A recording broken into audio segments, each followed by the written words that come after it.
Hi friends, എല്ലാവർക്കും Aaliya's little ജോയ്സിലേക്ക് സ്വാഗതം. ഇന്ന് ഞാൻ വന്നിരിക്കുന്നത് ചായക്കൊപ്പവും അല്ലാതെയും കഴിക്കാൻ പറ്റുന്ന നല്ലൊരു അടിപൊളി ഈവനിങ് സ്നാക്കിൻ്റെ റെസിപ്പിയുമായിട്ടാണ്. 1 കപ്പ് റവ മാത്രം ഉണ്ടെങ്കിൽ വളരെ ഈസി ആയിട്ട് പെട്ടെന്ന് തന്നെ നമുക്ക് തയ്യാറാക്കാൻ പറ്റുന്ന നല്ലൊരു ഈവനിങ് സ്നാക്ക് റെസിപ്പിയാണിത്. അപ്പോൾ നമുക്ക് റെസിപ്പിയിലേക്ക് കടക്കാം. ഞാനിതിന് വേണ്ടിയിട്ട് 1 കപ്പ് റവയാണ് എടുത്തിട്ടുള്ളത്. അപ്പോൾ നമുക്ക് ഈ റവയൊക്കെ മിക്സിയിലിട്ട് ഇനി നന്നായിട്ടൊന്ന് പൊടിച്ചെടുക്കണം. വളരെ ഫൈനായിട്ട് തന്നെ ഇത് മിക്സിയിലിട്ട് പൊടിച്ചെടുക്കാം. അപ്പോൾ പൊടിച്ചെടുത്ത റവയാണിത്. റവ പൊടിച്ചെടുക്കുമ്പോൾ നല്ല ഫൈനായിട്ട് കിട്ടില്ല, കുറച്ച് തരിയൊക്കെ ഉണ്ടാവും. അപ്പോൾ ഞാൻ ബൗളിലേക്ക് റവ ചേർത്തതിന് ശേഷം 1 ടീസ്പൂൺ മുളക് പൊടിയും കൂടെ ചേർത്ത് കൊടുക്കുകയാണ്. ഇനി നമ്മളിതിലേക്ക് ചേർക്കാൻ പോകുന്നത് 1 ടീസ്പൂൺ പെരിഞ്ജീരകം പൊടിച്ചതും പിന്നെ ആവശ്യത്തിന് ഉപ്പും കൂടിയിട്ടാണ്. ഇനി ഇത് മിക്സ് ചെയ്തതിന് ശേഷം വെള്ളത്തിന് പകരം നമ്മൾ 1/4 കപ്പ് തേങ്ങാപ്പാലാണ് ചേർക്കുന്നത്. അപ്പോൾ ആദ്യം 1/2 കപ്പ് തേങ്ങാപ്പാൽ ചേർത്ത് കൊടുക്കുക.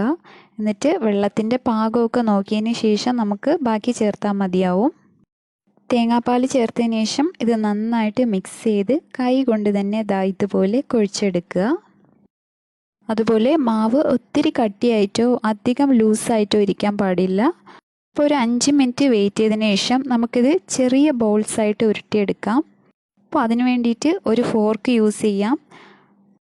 അപ്പോൾ നമ്മൾ ഈ സ്നാക്ക് ഉണ്ടാക്കാൻ വേണ്ടിയിട്ട് ഇതുപോലൊരു ഫോർക്കാണ് യൂസ് ചെയ്യുന്നത്. അപ്പോൾ ആദ്യം നമ്മുടെ കയ്യിൽ കുറച്ച് എണ്ണ പുരട്ടിയതിന് ശേഷം ഇതുപോലെ ചെറിയ ബോൾസാക്കി എടുക്കാം. ഇനി ഇത് ഫോർക്കിൽ വെച്ചിട്ട് ഇങ്ങനെ ഫ്ലാറ്റ് ചെയ്തെടുക്കുകയാണ് ചെയ്യുന്നത്. നമുക്കിത് എളുപ്പമാക്കാൻ വേണ്ടിയിട്ട് ഫോർക്കിലും കുറച്ച് എണ്ണ പുരട്ടി കൊടുക്കുക. ഇനി നമ്മൾ കയ്യിൽ വെച്ച് ഇത് ചെറിയ ബോൾസായിട്ട് ഇതുപോലെ ഉരുട്ടിയെടുക്കാം.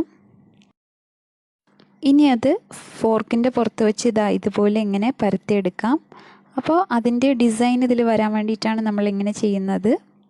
ഇതുപോലെ എല്ലാ ബോൾസും ഇതുപോലത്തെ ഷേപ്പിലാക്കിയെടുക്കാം.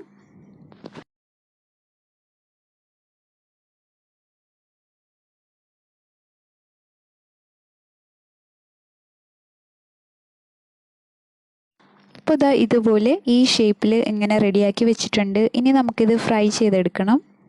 ഇതിന് വേണ്ടിയിട്ട് ഒരു ചീനച്ചട്ടിയിൽ ആവശ്യത്തിന് എണ്ണ ഒഴിച്ച് കൊടുക്കാം. അപ്പോൾ നമ്മളിത് ഡീപ്പ് ഫ്രൈ ചെയ്തെടുക്കുകയാണ് ചെയ്യുന്നത്.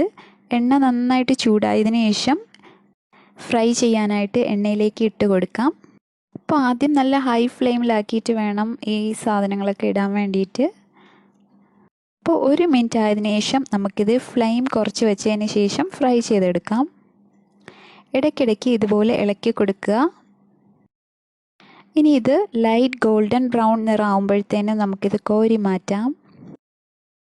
അപ്പോൾ നമ്മളിത് ലോ ഫ്ലെയിമിൽ കുക്ക് ചെയ്യുമ്പോഴാണ് അകമൊക്കെ നല്ല സോഫ്റ്റായിട്ടും പുറത്ത് ക്രിസ്പി ആയിട്ടും വരുന്നത്. അപ്പോൾ ഇങ്ങനെ നമ്മൾ തയ്യാറാക്കി വെച്ചിരിക്കുന്ന എല്ലാം കൂടി ഇങ്ങനെ ഫ്രൈ ചെയ്തെടുക്കാം. അതുപോലെ കുറച്ച് സമയമെടുത്ത് കുക്ക് ചെയ്യുമ്പോഴാണ് ഇതിൻ്റെ അകമൊക്കെ നന്നായിട്ട് വെന്ത് കിട്ടുന്നത്. അപ്പോൾ ഇത് നമ്മളെല്ലാം കോരി മാറ്റിയിട്ടുണ്ട്. ഈ ഒരു പാകത്തിനാണ് ഇതിരിക്കേണ്ടത്. അപ്പോൾ ചായക്കൊപ്പം വൈകിട്ട് കഴിക്കാൻ വേണ്ടിയിട്ടുള്ള എളുപ്പത്തിലുള്ള ഒരു സ്നാക്ക് റെഡിയായി കഴിഞ്ഞു.